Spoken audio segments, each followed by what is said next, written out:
Joe Root and Malan gave England hope, but the rest of the batters provided only despair and desolation.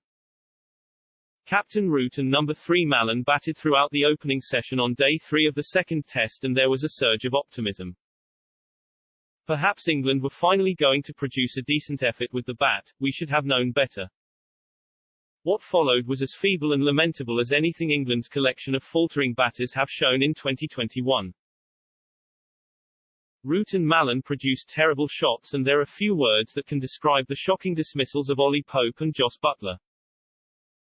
What is the matter with these people? Where is the nous, the resilience and the desire to try to stay in? Guess what, fellas, you can't score runs unless you are actually out in the middle. From 150 to 2, England lost 4 wickets for 19 runs and eventually slumped to 236 all out, a deficit of 237 runs on first innings.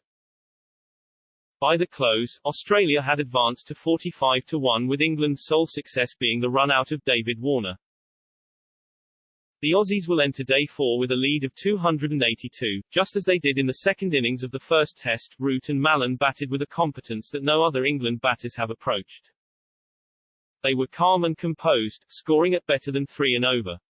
For a session, at least, the Aussies looked to be badly missing the absent Josh Hazlewood and Pat Cummins. But, as we know, it is the hope that kills. Once they were separated, England disintegrated with a string of poor shots. In fact, the poor shots started before they were separated because Root and Malan were both culpable. Root was dismissed by all-rounder Cameron Green for the second time out of 3 so far, edging a ball he could have left to second slip. It was his second half-century of the series and 7th in his last 7 tests in Australia. Root still does not have a century in an away Ashes match. And let's hope his old fault of failing to convert 50s into 100s is not returning.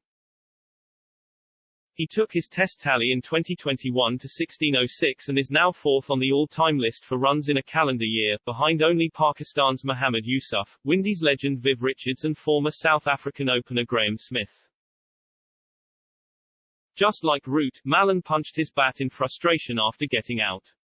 They both knew that, like in Brisbane, half-centuries were not enough. Big hundreds were the order of the day. Malan cut Mitchell Starc for 4 and, attempting something similar next ball, succeeded only in edging to first slip.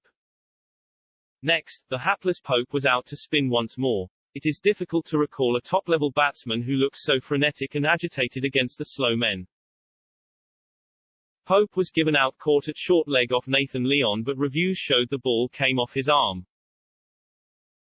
Guess what Pope did next? 2 balls later, he advanced down the pitch to Lyon and popped a catch to Marnus Labuschagne at short leg.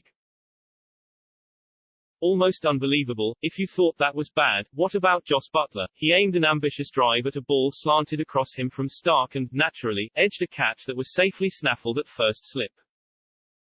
Australia hold their catches, England frequently don't. Buttler had fallen into an obvious trap and his test career appears to be crumbling towards its end.